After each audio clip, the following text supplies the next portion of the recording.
Hello, class. Welcome to the winter quarter of um, International University of the East. And this class is REL 140, Old Testament Survey. I will be your instructor. My name is Benjamin Starkey. Feel free just to call me Ben. I've been teaching at this school since the summer quarter, so this is about my third term. And I've taught the graduate level courses, so this is the first time I have taught undergraduate level, and we're trying to expand the studies in Christian theology in this degree, this program for comparative religions. So I'll be adding this class in um, Old Testament, which is based on part of the Christian scripture, the Bible. There's the Old Testament and the New Testament. So this class is Old Testament, the first part, and then probably later on we will teach a class in New Testament. All right, I have taught at a similar school called Horizon University for almost 8 years, and I've taught this class before for that school and numerous other classes in Christian theology and journal education as well. I grew up in the state of Alabama in Southeast United States. I attended college at Belmont University in Nashville, Tennessee, and then I moved to California to attend Fuller Theological Seminary in Pasadena, where I got 2 degrees, Master of Divinity and Master of Arts in Intercultural Studies. So I've been in California for over 20 years now, and done a number of things. I've served a couple of churches. I worked for my school, Fuller, for a long time, and now I've been working for Horizon University and for several years, and now this school, teaching for quite a while. So that's a little bit about my background. Uh, if this was an in-person class, I would like to take some time to share, but unfortunately it's online, so we can't do personal introductions and get to know each other in that sense, or in that way. But if we ever meet in person, I'd like to take time to get to know my students. Um, Anyways, let us go over the syllabus before we proceed with the lecture. All right, so again, this is REL 140, Old Testament Survey, that meets online for the winter quarter. This course focuses on the historical context and literary aspects of the Old Testament. Students will read various texts from the Old Testament, evaluate their literary importance and historical significance, and consider the theological principles behind them. Upon completion of this course, each student will be able to achieve a comprehensive knowledge of the Old Testament, obtain techniques of self study of the scriptures, develop critical thinking skills to understand the difficult passages from the Old Testament, examine the importance of Old Testament teachings and practices in their context, as well as their relevance for modern life, articulate an increased appreciation and value for the Old Testament, both as a work of literature and as Christian scripture.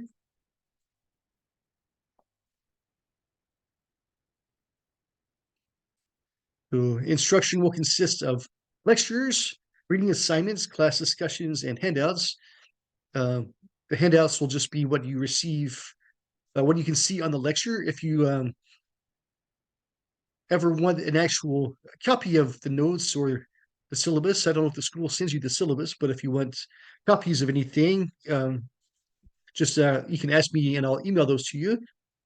We probably won't, or we can't really have class discussions. That's more designed for, that will be designed more for in-person classes, but this will be lectures and then what you'll be able to read on my notes or Bible text that I give you. And again, if we had in-person classes, I would strongly encourage questions and discussions. Um, Other instructional techniques may be also employed.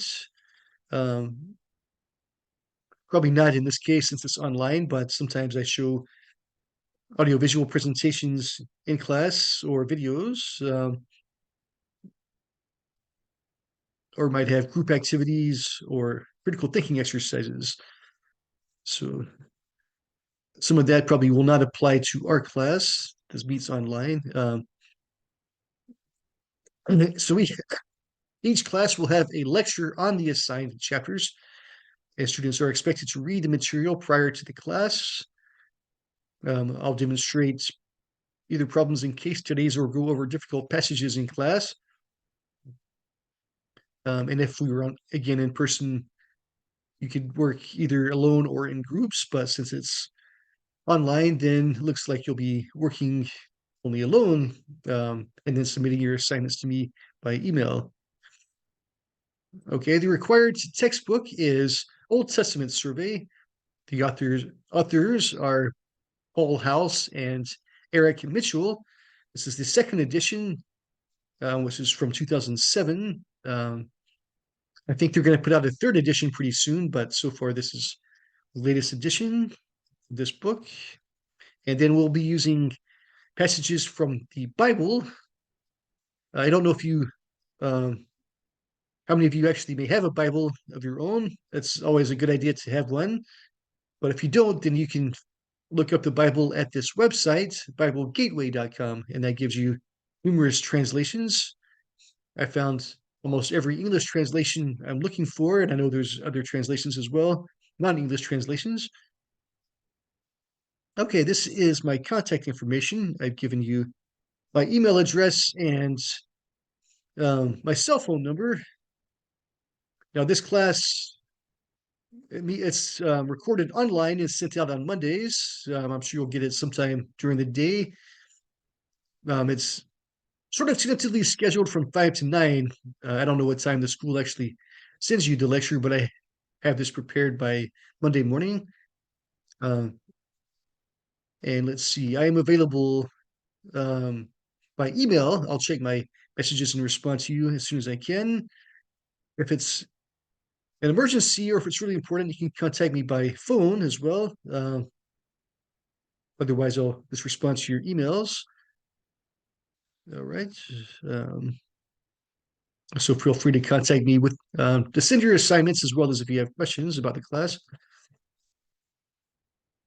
Um, Now, it's possible I will modify or change the syllabus. I don't plan to at the moment, but it is subject to change. I'll notify you if I do. Um, Attendance is very important. And since we don't meet in person, attendance is counted by your completion of the assignments each week. That counts as your attendance. So you need to complete most of the assignments to pass the class. Let's see. Academic integrity, you're expected to do your own work, not copy assignments. And there's other aspects of this academic integrity policy it's good to review. Okay, so for the projects and assignments, there will be, these count as 20% of your grades. These are announced in class each week and are due at the beginning of class on the specified due date, which for these weekly assignments, since the next class periods, you have 1 week to complete them. No late work will be accepted. There may be exceptions to that, but do try to get your work in on time each week. An assignment should be sent to me by email during this online instructional session.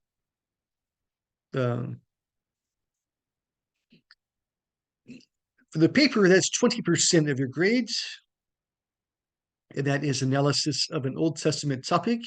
The paper should be 5 pages, which counts 1 page for the title page and 1 page for the bibliography. So at least 3 pages, maybe 3 to 5 pages for the body of the paper.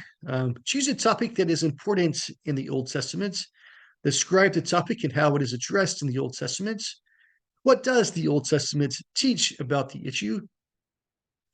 Was this teaching intended to apply today or only to the immediate context of Old Testament times? So you may also wish to consider how this issue affects you today and how you may respond to this issue based on what you've learned from the course. And that's 20% of your grades. I'll try to give you some suggestions in class next time. I'll just give you some ideas of what to write about.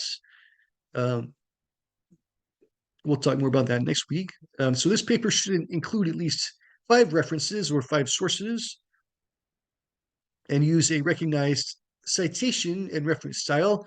I'm most familiar with Kate Turabian's The Manual for Writers of Term Papers, Theses, and Dissertations, the 9th edition. You could also use MLA or APA or the Chicago style, which is related to Turabian's, but has citations in the paper rather than footnotes and bibliography. So the papers due the 10th week of class and should be submitted by email. If you have any questions about that, feel free to contact me. Again, I'll give you some suggestions next time we meet. And what else? I may go over some of the Turabian guides. For my own school, I know we have some online resources. I don't know if your school has anything like that as well, or if you have a library, but there are ways to access sources even without physically going to a library. So, all the grades combined for attendance and weekly homework, 20% of your grades. And then there's going to be a midterm exam the fifth week, which is 30%. Final exam the last week, another 30%. Then the paper and presentation, another 20%, to get the total 100% of the grades. I also give a lot of extra credits, questions for the weekly assignments that you can do for more points, and also for the exams. So I probably give at least 25, maybe 50 more points for extra credit than over and above the 100% of the grades. And then for the grade system, you can see here 90 to 100%, A minus, A plus, and going down accordingly. To pass the class, you need 60 points, which would be a D minus. And then anything under 60 points is an F. So that includes the extra credits. You have that much more chance to get points and to pass the class and get a good grade in the class through the extra credit that I give you. Okay, let's look at the schedule. This is the first week, January 9th. We're going to have an introduction to the class, and we'll go over the book of Genesis, chapter 1 of the textbook. So this is the first lecture, and I will give you the assignment 1 at the end. Please note that we will not meet next week on January 16th due to the Martin Luther King Jr. holiday. So the next class, the second session, will be on January 23rd, and you can see all the various topics going over these various books of the Bible. Each class session, week 3 is January 30th. Week 4 is February the 6th. Week 5 is February 13th, and that will be our midterm exam. And then class will also not meet on February 20th due to the President's Day holiday. We'll meet again after that for the 6th week on February 27th, and then March the 6th, and then March the 13th, which looks like a lot of topics we're covering that week, but the chapters are all very small, so that shouldn't be a problem. And then finally, the final exam is on March the 20th, which is the 9th week. Most classes last 10 weeks, but because of the holidays that we have this time, it's only going to be 9 weeks. All right, so that covers the schedule, and it covers all the important things that you need to know about this class. Again, if you have questions about this, feel free to contact me. Okay, and now we will move on to the actual lesson for today.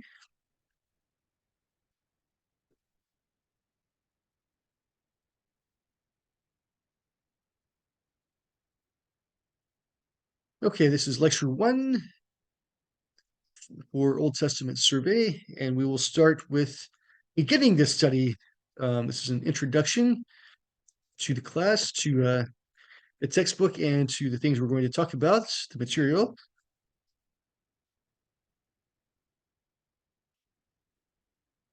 For centuries, Christians and Jews considered the Old Testament, also known as the Hebrew Bible, a unified work.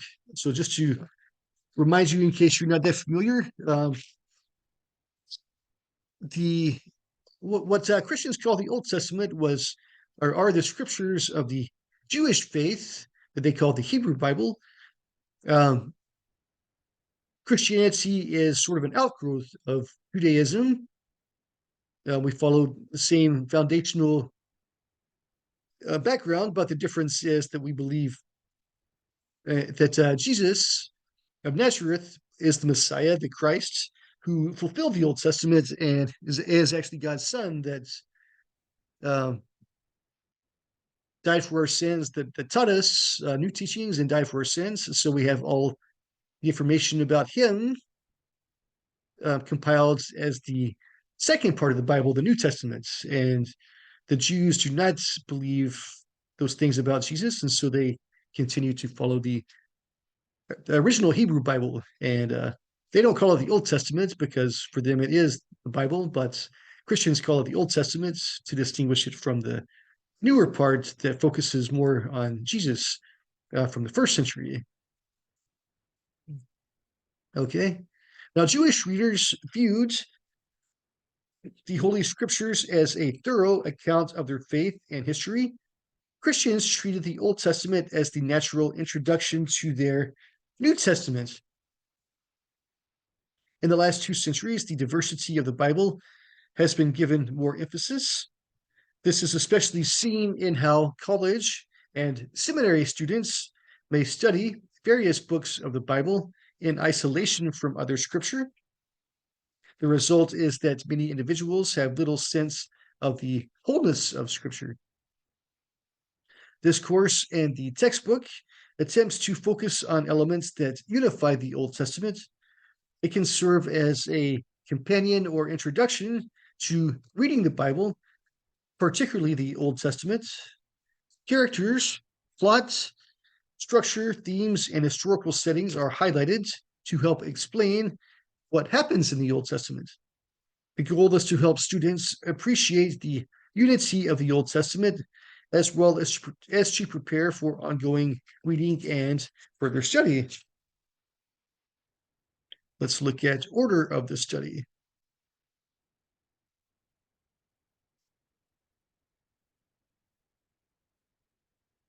Every Old Testament survey, every textbook especially must, as well as class, must choose a way to approach its subject. For Christians, it seems logical to study the Hebrew Bible as the early church did. The only scripture the first disciples had was the Old Testament. Their Bible was divided into three specific parts: the law, the prophets, and the writings. Our class and textbook will follow this order, which is different from the order in English Bibles. In comparing the two orders, we can see that some books in the Hebrew Bible seem misplaced, though both contain the same 39 books. However, following the Hebrew order of books offers many advantages. First, we learn the basic elements of Israel's history from creation to the fall of Jerusalem. Next, we see the prophets explain Israel's history and present a unified message. Finally, we see the writings comment on how faithful people lived in Israel's historical situation. So, thus, the Hebrew Bible sequence shows what happened to Israel, why it happened, and how believers responded to both. By using the Hebrew order of the Old Testament books, we see the ways history, theology, and faith work together. Let's talk about the literary aspects of the study. No piece of literature can be understood unless readers know some basic facts about the material. Having some knowledge of the literary aspects of the Old Testament will aid students in understanding. Okay, so these are literary aspects. First is characters. Analyzing characters means knowing who appears in a story, knowing the motives and nature of the characters, and seeing the impact they make. Next is plot. Plot involves what happens in the story and why it happens. Good plots are formed by the ideas, dreams, and conflicts of the characters and are logically ordered. Plots may be comic, meaning they have a happy ending, or tragic, meaning that they end sadly. Realizing whether a plot is comic or tragic is vital to understanding Old Testament stories. The next is themes. Locating themes helps the reader to understand the purpose behind characters and plots. Themes help us understand why certain stories appear in Scripture.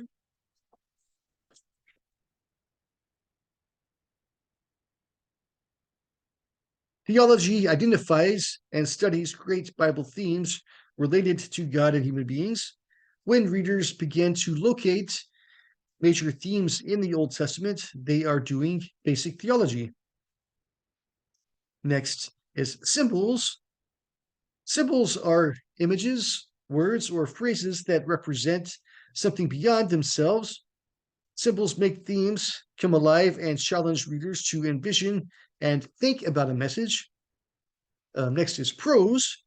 Most of the Old Testament is written in prose, a non poetic style.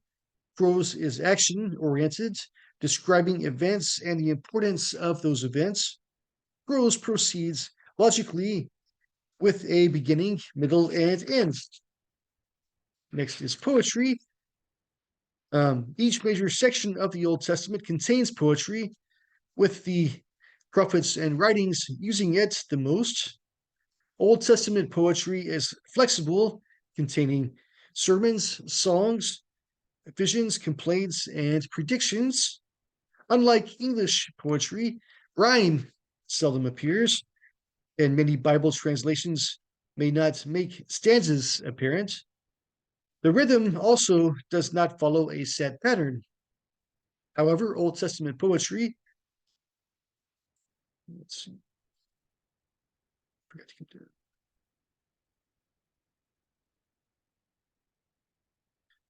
Old Testament poetry is shaped by thoughts and sense patterns with a consecutive line or lines having ideas that match the first. At least three types of poetry exist in the Old Testament. The first is synonymous, in which two successive lines say practically the same things.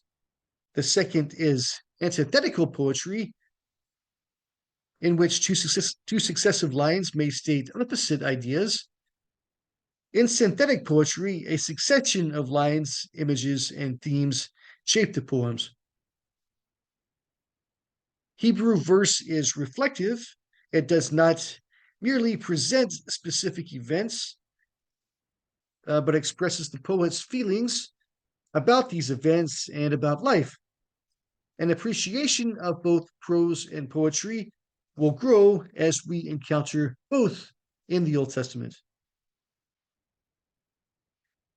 Let's look now at historical aspects of the study. While focusing on literary content, we will also consider historical matters, since much of the Old Testament's plot grows out of major historical events.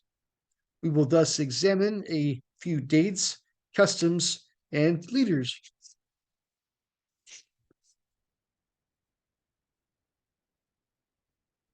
So we turn to the world of the Old Testament. The writing of historical texts began around 3100 BCE, also known as BC. That's the time before the life of Christ, in Egypt and Sumeria. Biblical history includes accounts of the events, actions, and speech of the Bible's people. The writings of the Old Testament are some of the oldest and most organized treatments of human events that we possess. The Bible is not technically a history book, though it accurately relates facts when it speaks of past events. The authors were committed to expressing their belief in God as they relate what occurred in human history. So it should also be realized that no historian has ever been purely objective. We can affirm that the Bible's historical writing is based on solid historical principles. Many people groups populated the lands of the Old Testament. Each group had a culture, religion, and language with its own morals and customs. However, similarities among these groups abound. The differences between the Hebrews and the surrounding people groups are noteworthy. Though there are similarities between the Hebrews and the other peoples, which help us understand the language, culture, and customs of the Bible, Israel's religion, culture, and legal codes dramatically distinguish them from their neighbors as a people called out and set apart for God.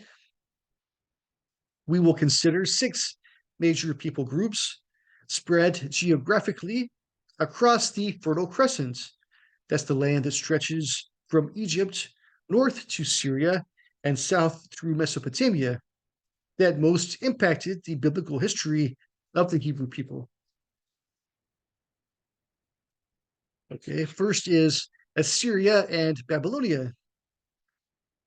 Assyria and Babylonia were located in the area surrounding the Tigris and Euphrates rivers. That's in modern Iraq. The region sustained an agricultural economy with the governing model of the city state. Over time, waves of people migrated down to the river plains from the mountains of present day Iran and Turkey.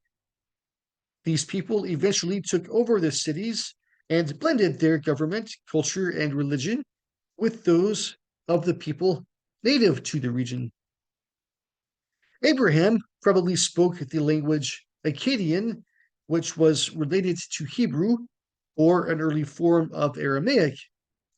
Akkadian borrowed the pictographic Sumerian cuneiform signs, the common Semitic language roots, and similar cuneiform sign base enabled verbal and written communication across the whole Fertile Crescent. The Babylonians and Assyrians based their cultic practices around a large family of idol gods who represented various forces of nature. Though the names of gods sometimes differed among different people groups, the attributes of these gods and cultic practices involved in their worship remained similar. The supreme deity represented the king, other powerful deities represented the nobility, and craftsmen, gods, and messenger gods were lower on the hierarchy. Religious ceremonies often included omen reading, fertility sacrifices, and cultic prostitution. The people often lived in mud brick houses on their land or in a city. Abraham lived in such a city before God called him to leave his home.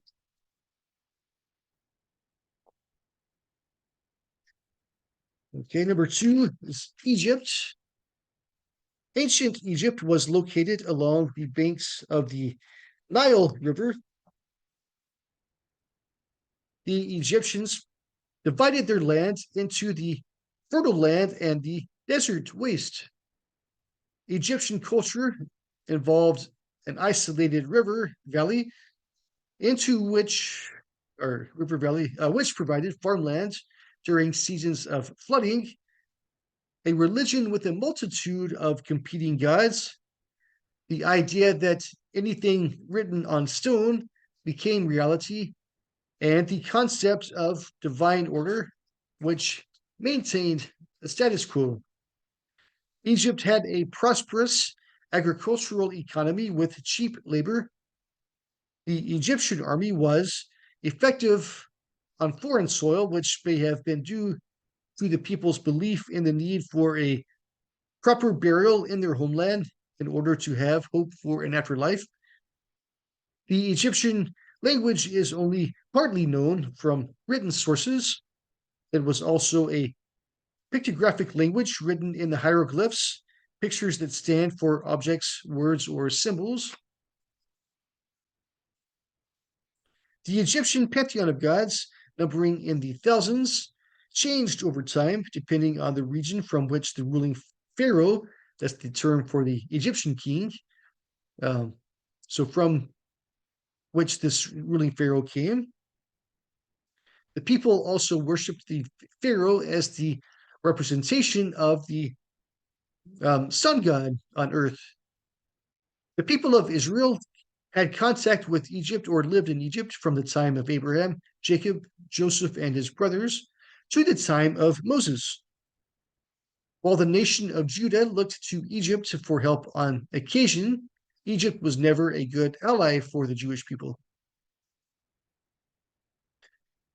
Number three is the Canaanites. The Canaanites were the people living in the land promised to Abraham. They had migrated to the region, or to this region, in the 1,000 years before Israel entered the land. Several different people groups, including Amorites, Phoenicians, Amalekites, Ammonites, Moabites, Edomites, and Philistines, are grouped together in this category due to their similarities in religious culture and adversarial relationship with the Hebrews. The Canaanites living in the land developed their agricultural and trade economic or economies around the local city state. The language of the Canaanites was a branch of Semitic close to biblical Hebrew. The religion of the Canaanites was similar to that of Assyria and Babylonia. The Israelites were warned by God to stay away from the Canaanites and their idols. Unfortunately, they fell into the same idolatry which led to their exile from the land. Next, we have Aram, also known as Syria. The Arameans most likely began as a tribe in the foothills of the Zagros Mountains in northeastern Iran, from where they spread from upper Mesopotamia into Babylonia. Abraham was from Aramaean ancestry and lived in southeast or southern Mesopotamia before being called by God to leave his home. The Aramaeans grew in number and split into many tribes, forming small states in northern Mesopotamia and eventually becoming a nation.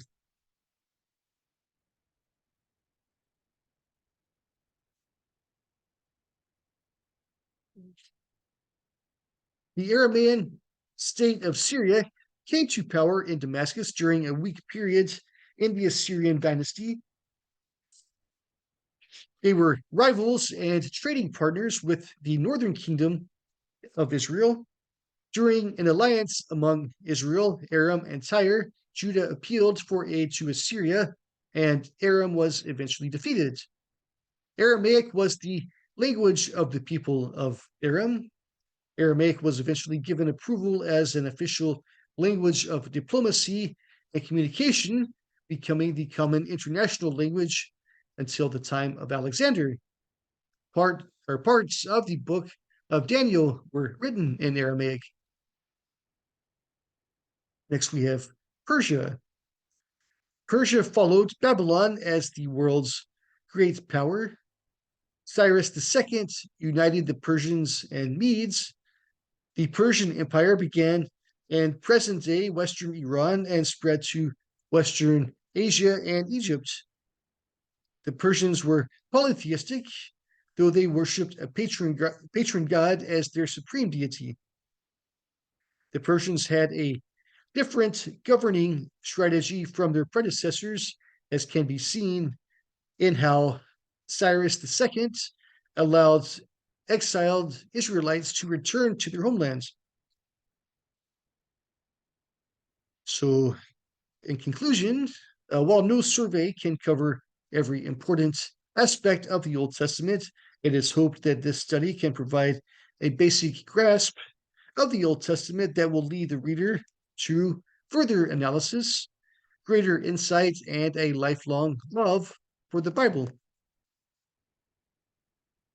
All right, so now we will turn to part one of the Old Testament, which is the Pentateuch.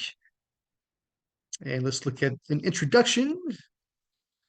Practically every important Old Testament idea is introduced somewhere in the first 5 books of the Bible, which are called the Torah, which means law or instruction in the Jewish tradition. In non Jewish tradition, they are called the Pentateuch, which means 5 books.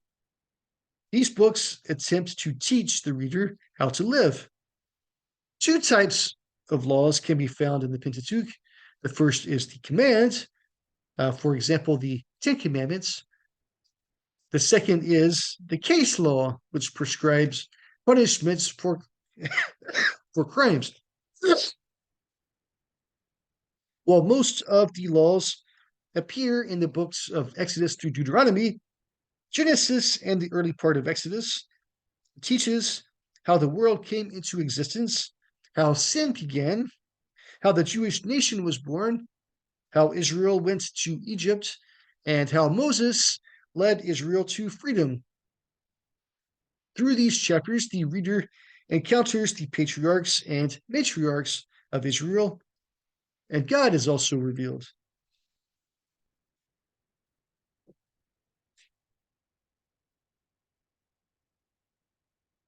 Biblical scholars have debated who wrote the Pentateuch for over 200 years. The traditional view is that Moses was the primary author, and this view is still held by conservative scholars, including the authors of the textbook. The modern view is that the material was written by many people over a long period of time and compiled into its present form. One influential theory is that there are 4 original sources, which are known as J for the Yahwist. This means that um, these sections are using the name Yahweh for God.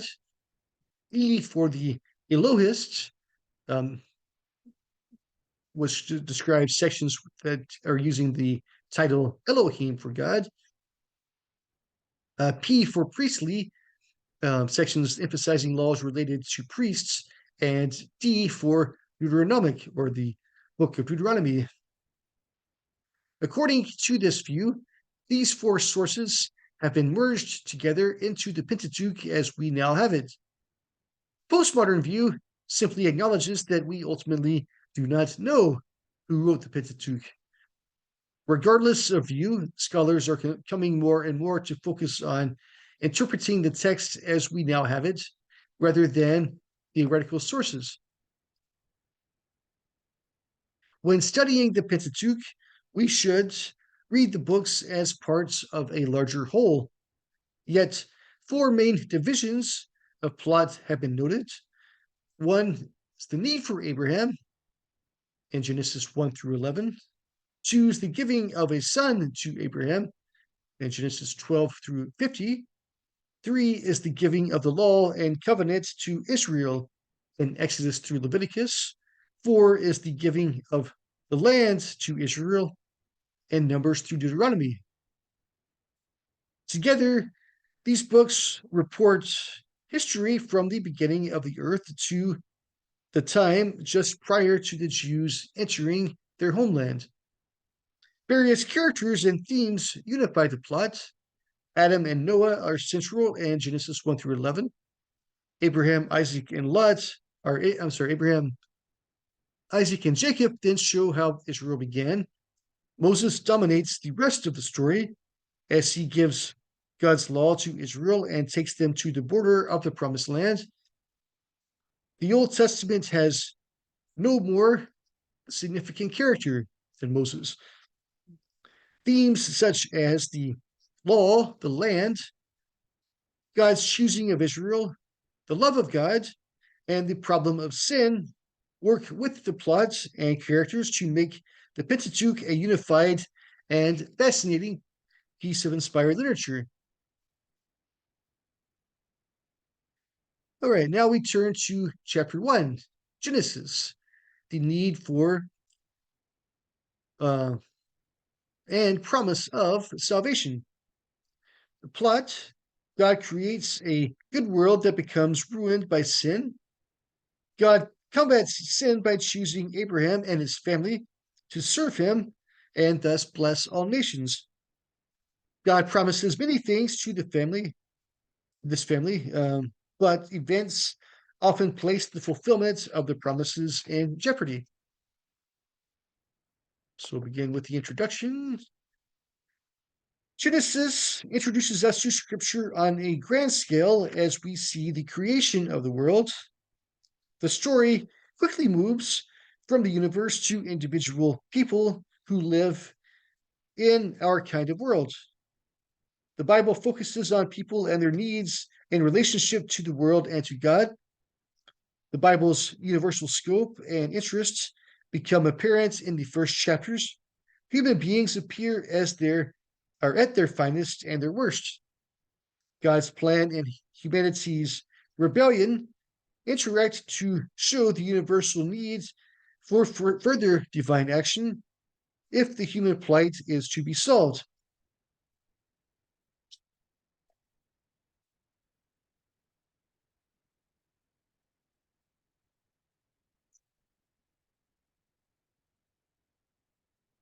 The scene opens in chaotic darkness. God's voice breaks the darkness to form the world and the universe we know today.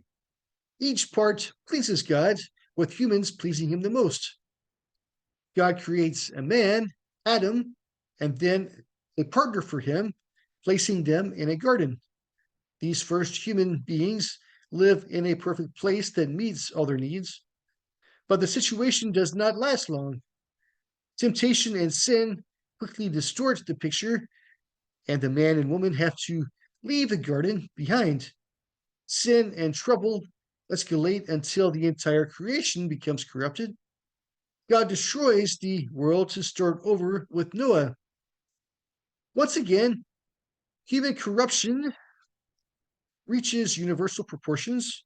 When pride leads people to attempt to rival God, God scatters humanity over the face of the earth and hinders their ability to communicate. Genesis 1 through 11 prepares us to understand the world we live in, considering our temptation, pride, and fall. It makes us wonder how God will work in this world to bring hope and salvation to his creation and the human population. As in these opening chapters, the rest of the story of the Bible will feature God as the one in charge, no matter which human being appears most important at any given moment. All right, we'll start with now Genesis uh, chapter 1, verses 1 through 11, or chapter 1, chapters 1 through chapter 11, verse 19, the need for Abraham. And beginning with Genesis 1 through 2, the creation of the world. Genesis opens with the claim that God existed before the earth. God made the universe. In doing so, he not only speaks from a distance, but he touches the world in a personal way. Two related creation accounts appear in Genesis 1 through 2. The first focuses on the world as a whole, The second stresses the creation of the human race. The Bible's main idea is God's relationship to human beings. The first creation account describes a systematic process in which God makes things by speaking them into existence, names them, and pronounces them good. As each day unfolds, creation becomes more complete. God lights up the dark world, separates water from water so sky can appear, brings forth land and vegetation, forms seasons, puts animals in place in the land, sea, and air, and finally forms human beings to rule over creation. Human beings receive a special place in God's world, being made in God's image. Humans are responsible for caring for creation. On the seventh day, God rests from his efforts, which leads to the concept of Sabbath. The seventh day becomes a much needed renewal period to grant a time of rest and worship to people. So that leads to the commandment to rest on the Sabbath day, not to work on that day. Uh, so the world was now complete and satisfactory to God.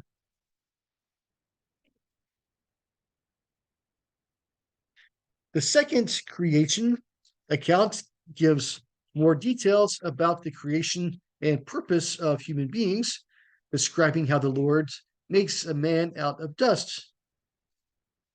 The name Adam comes from the Hebrew word for man. Adam is given a special home in the Garden of Eden to care for the land. The only rule that binds him is that he must not eat from a tree that teaches the knowledge of good and evil. Since Adam needs a helper, the Lord fashions a woman from the man's side.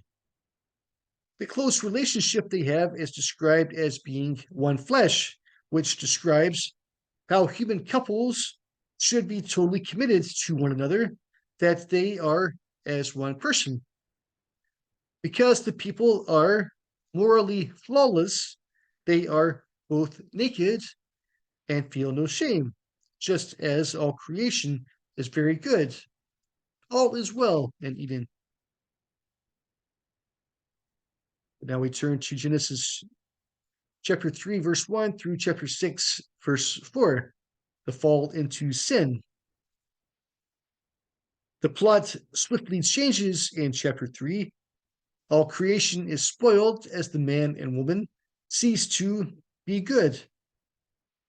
Genesis 3 introduces a negative character, a serpent who tempts the woman to break God's command. After asking the woman God's rule, the serpent denies God's goodness and promises her that the fruits of the forbidden tree will make her wise. Believing the serpent's words over God's, she eats the fruits and gives some to her husband. Both break God's law, and sin enters the human race through their lack of faith. Their sin has direct consequences. While they do know more, what they learned does not benefit them. They are ashamed of their nakedness and fear God, fleeing from his presence. They further make excuses for their disobedience and blame others. God punishes the three characters.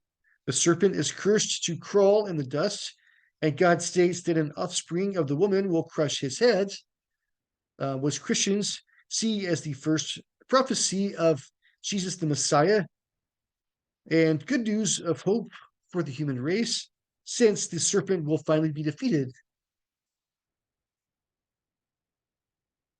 Adam and his mate receive penalties that still impact human experience. The woman will bear children in pain and be ruled over by her husband.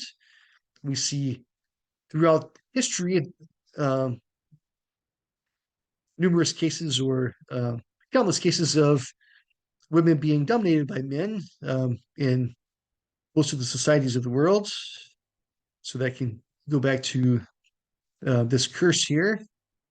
The man must perform hard labor to grow food, as well as struggle with thorns produced by the ground. Their punishment has three areas: spiritual, physical, and emotional. People no longer have intimacy with God or one another. The good creation has been completely changed. Adam and his wife, whom he names Eve, are driven from the Garden of Eden. Yet God still cares for human beings. We can see in the story three themes. The human race is sinful, sin spoils a good creation, and God will overcome sin. Afterward, the sins grow worse. Adam's son Cain kills his brother Abel. Though human culture and civilization grow, sin grows alongside human achievement. The world becomes totally lawless, and God must take action to cleanse it.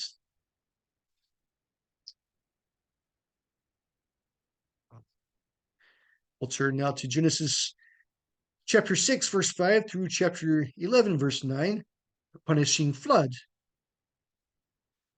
Recognizing how wicked the human race has become,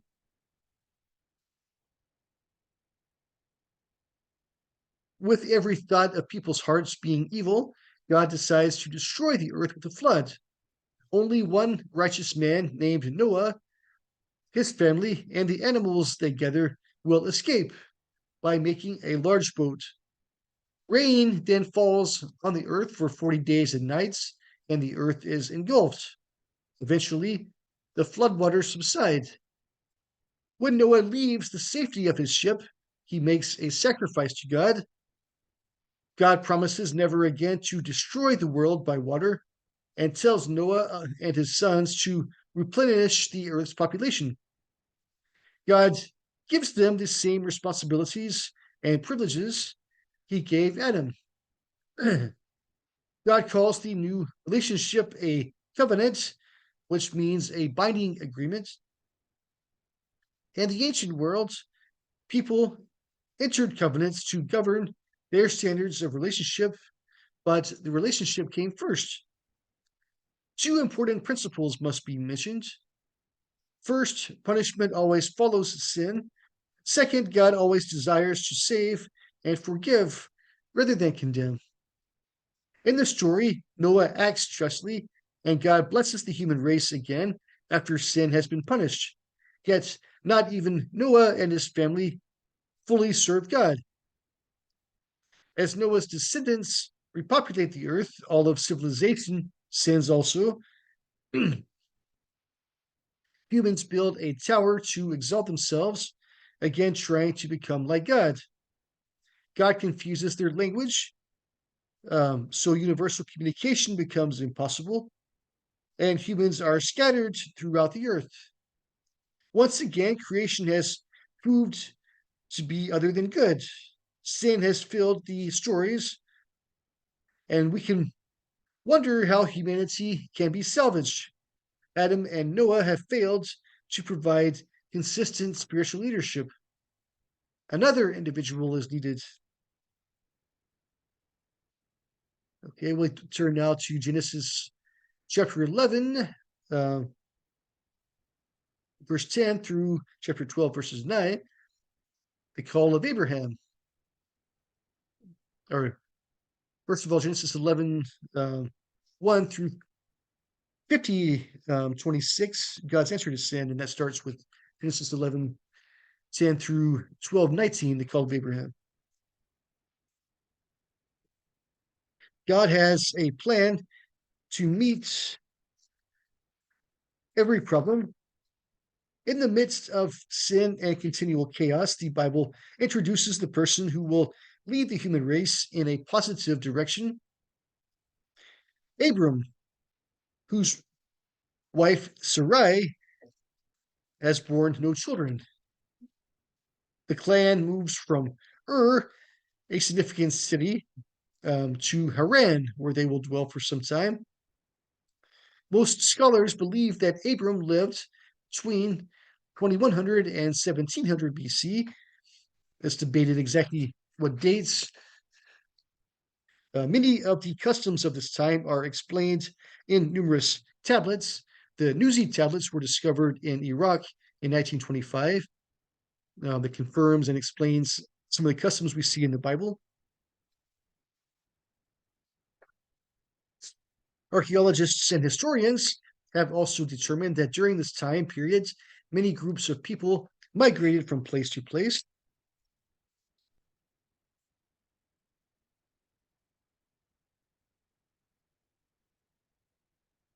Through analyzing this historical background, we can see that Abram was not a primitive man, but he came from a highly developed culture. We also see that customs described in the Bible that seem odd today were normal in ancient times. In addition, we can better understand Abram's struggles as a stranger traveling throughout the Middle East. Finally, we can compare Abram's situation to our own and thus make an application of the Bible to our everyday life. God chooses Abram and makes a covenant with him with promises and responsibilities. Abram must leave his country and family, and God will bless him with lasting benefits. Abram will have an heir, land, and a relationship with God. Abram's blessing will involve beginning a great nation and making his name great, which includes having children. Abram's family is also promised a homeland. God will further protect him.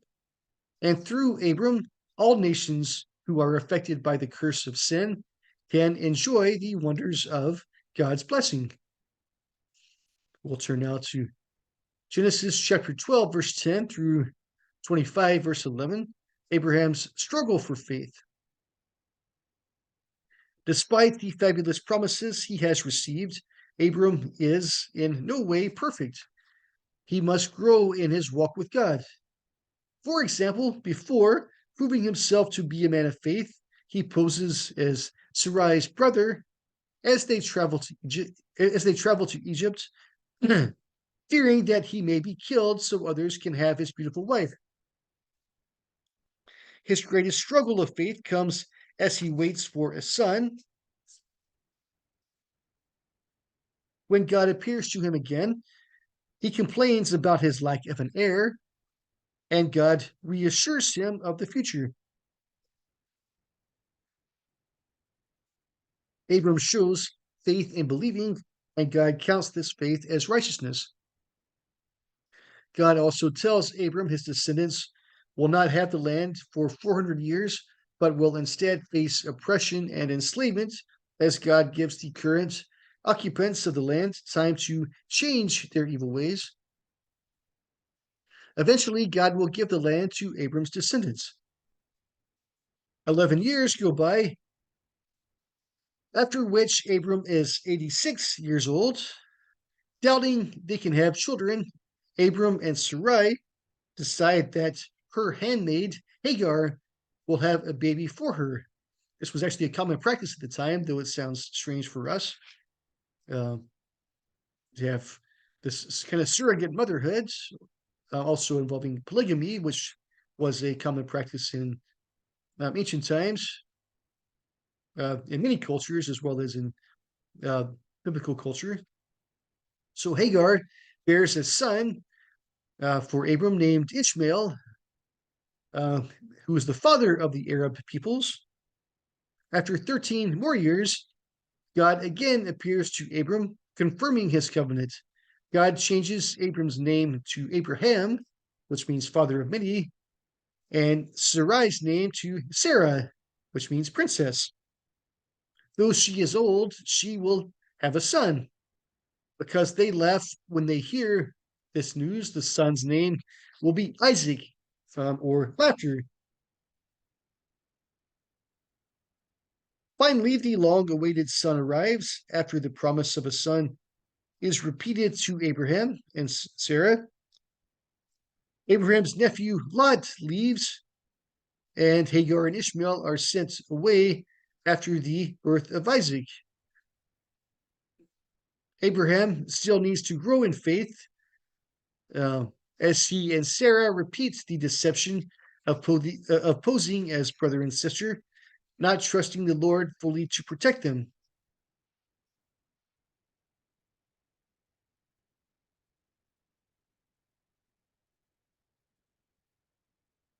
All questions about Abraham's faithfulness are removed when God commands Abraham to sacrifice Isaac.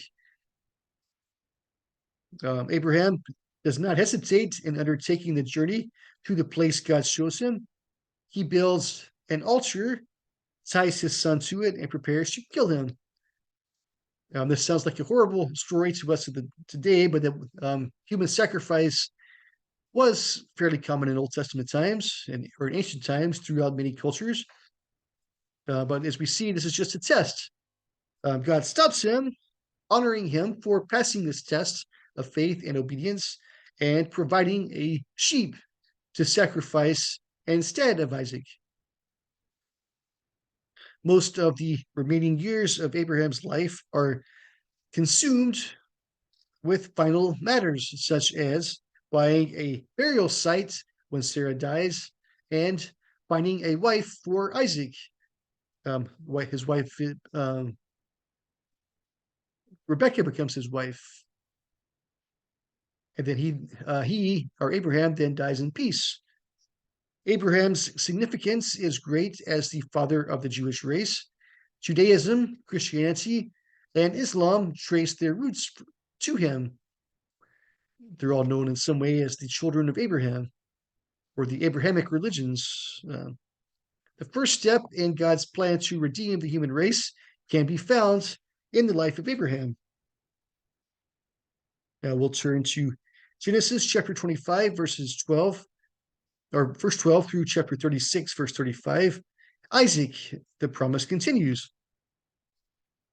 Isaac plays a fairly minor role in the story. Though he has a passive nature, Isaac trusts God and receives the same covenant promises as Abraham. God furthers the work begun in Abraham through him. Attention is also given to the birth of Isaac's sons. Like Sarah, Rebecca, Isaac's wife, is at first unable to conceive. When Isaac prays, she becomes pregnant with twins who wrestle in the womb, foretelling of the conflict the two nations that will the conflict between the two nations that will emerge from them. The first son is named Esau, also called Edom. The competitive second son, who was born grabbing his brother's heel, is named Jacob. Esau loves the outdoors while Jacob stays at home. On one occasion, Esau returns from hunting and asks for some of the stew Jacob is cooking. Jacob asks for Esau's birthright or future leadership of the clan in exchange, and Esau makes the bargain.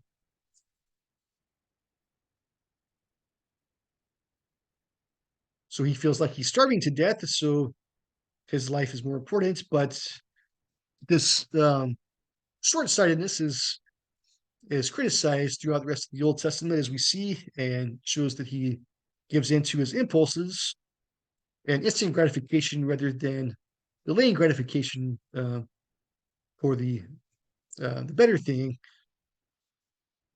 Now we turn to Genesis 27 to 36, which is about Jacob, the reluctant heir of faith. Neither son seems a likely candidate for bearing the faith of Abraham and Isaac in the next generation. The older son cares little for the vital things in life, and the younger brother displays selfishness. Jacob again gains advantage over Esau as Isaac grows old, suffers failing eyesight, and prepares to die. A final task for a patriarch is to pass on the covenant promise, called the blessing, to his oldest son. As Esau is the oldest son, or the older son, and Isaac's favorite, Isaac prepares to bless him after first asking him to hunt and prepare food for him. Rebecca, who prefers Jacob to Esau, dresses Jacob like Esau, prepares food, and sends Jacob to Isaac to receive blessing. God's promises to Abraham and Isaac are transferred to Jacob.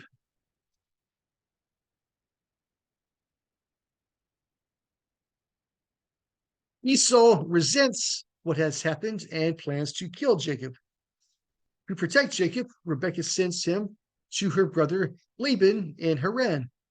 On the way, Jacob has a vision of heaven, and God offers him the promises of Abraham and Isaac. However, Jacob will have his own struggle for faith as he agrees to serve the Lord only if he can return safely to Canaan. Still, he is the person God chooses to further his plan. Jacob meets his uncle Laban, who also proves treacherous, and Jacob faces many troubles. He falls in love with Laban's daughter Rachel and works 7 years to gain her. On the wedding night, Laban secretly exchanges Rachel for her older sister Leah, deceiving Jacob into marrying a different woman. Jacob must work an additional 7 years to gain Rachel. And again, it was common at the time for a man to have multiple wives. That's what we call polygamy. And in some cultures, that's still practiced today, but it was much more common in the ancient world of the Middle East and in um, of the Jewish society and surrounding societies. So Jacob begins to have his own heirs. Leah bears sons, but Rachel, whom Jacob loves more, does not. Rachel repeats the custom of letting her handmaid have a child on her behalf, and Leah later does the same. Uh, so this gives Jacob a total of 4 wives. Eventually, Rachel has a son named Joseph, and over time, Jacob has 11 sons and at least one daughter. We know there's one daughter mentioned. There may have been more that are not mentioned. Jacob also has ongoing problems with Laban, for whom he works, as they argue over their flocks. God then directs Jacob to leave Laban and head back to the land of Canaan. Jacob leaves with his wives, children, and the flocks he has gained by working for Laban. Laban pursues and asks why Jacob ran off secretly. Despite their conflict, they agreed to leave each other in peace. While Jacob cannot go back to Laban, he also fears returning to meet Isaac, or to meet Esau. As he travels homeward, Jacob sends gifts from his flocks to pacify Esau. Um, there are quite a few that he gives him, possibly enough to make up for the fact that uh, he stole the birthright or the blessing. He also divides his family into groups, fearing Esau will attack them. Jacob does not fully trust the Lord. As Jacob spends the night alone, God comes to him as a powerful man who wrestles with him, eventually dislocating his hip. Yet Jacob refuses to let the man go until he has received a blessing. God changes his name to Israel, which means struggles with God. The incident shows that God will keep his promise to protect Jacob, and Israel will become a man of faith. Throughout the rest of his life, Jacob or Israel acts in faith. All is well when he encounters Esau, who forgives him. Jacob keeps his earlier promise to serve the Lord and lives in relative peace. Rachel gives birth to another son named Benjamin, but dies in childbirth. Though Jacob is not a perfect man, he is a man who changes and he grows into a man of faith. He also helps fulfill God's promise of many heirs to Abraham, as his 12 sons become the heads of the 12 tribes of the nation of Israel. Jacob's life shows that God's purposes are worked out through all types of people.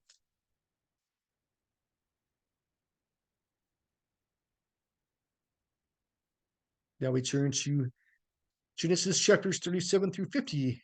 Joseph, the completion of the heir promise. Though Jacob has 12 sons, the whole family eventually is placed in jeopardy. Joseph's most significant son is, or I'm sorry, Jacob's most significant son is Joseph. That should be Jacob.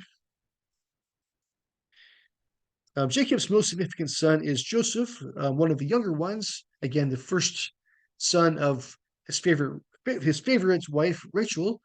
So he becomes Jacob's favorite son and is given a special coat, a coat of many colors, um, and oversight of his older brothers, who come to hate him. Joseph has dreams of the world bowing down to him, including his family, which causes his brothers to hate him even more. Uh, Three plot elements follow in the life of Joseph. First, the hatred of his brothers leads them to throw him into a pit and then sell him into slavery, while they dip his coat in blood and lead Jacob to believe that his favorite son has been killed. Joseph is sold to an Egyptian named Potiphar and does good work with God's blessing, leading him to gain authority over his household. Potiphar's wife attempts to seduce Joseph, and when he refuses, she falsely accuses him of sexual assault. Joseph is thrown in prison, and eventually he comes to manage the jail, again with God's blessing on him. When two other prisoners have dreams, Joseph is able to interpret them.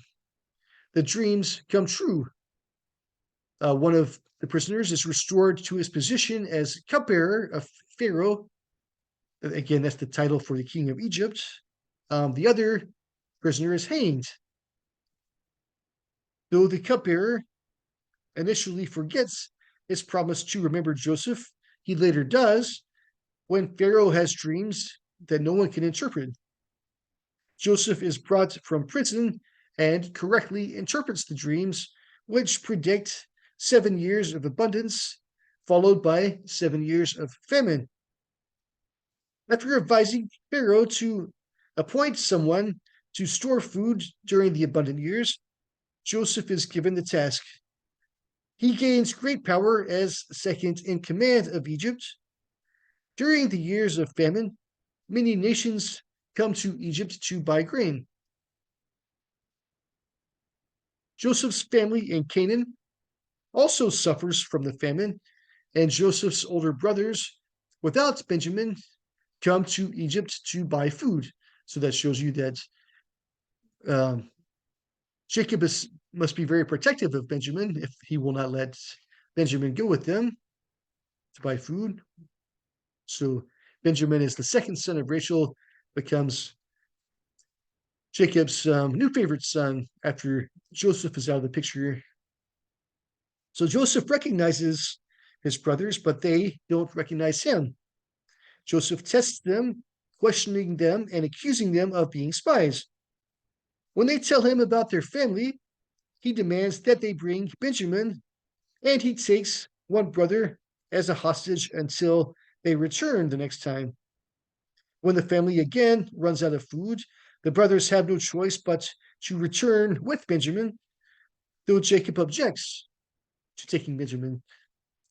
Joseph has a cup put in Benjamin's sack to make him look like a thief in order to see if the other brothers will protect him. Joseph knows they have changed when the others agree to take the punishment for Benjamin. I think specifically that is the son named Judah agrees to take that punishment.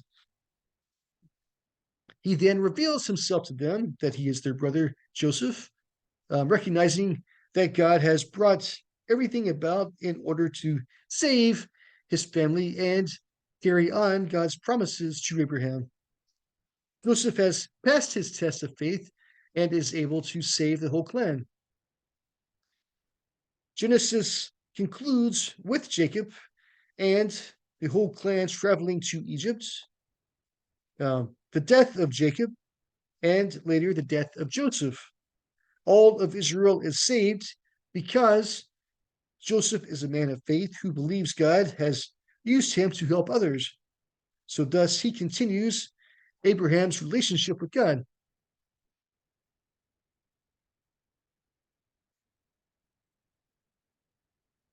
All right. So, in conclusion, Genesis offers a comprehensive introduction to the whole Bible. Sin is seen as the major problem of the human race, and God acts through people to defeat sin. Abraham has been given an heir, and his descendants have begun to become numerous, but God's other promises to Abraham have yet to be fulfilled. All right, that concludes our lecture for today, and we've made it through the first book of the Bible, the book of Genesis. So we'll continue next week. Now, every week, what I do is I give you a text from the Bible um, to read, and that becomes part of an extra credit. And I may also use these texts or these questions during the exam, so it's a good idea to go ahead and do it. So today I've given you Genesis 3, and I've taken this from the Bible Gateway website, which you see here. You can also copy this link if you want to find it. But this is Genesis 3, and I've used the New International Version. That's the version I generally prefer to use um, for the text that I present here. So I'll scroll through this slowly so you can read it, but you can also see the link and type in this link, or just type in Bible Gateway and look for Genesis 3 if that's easier for you. But I'll scroll through this passage of Genesis 3. This covers the fall.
Okay.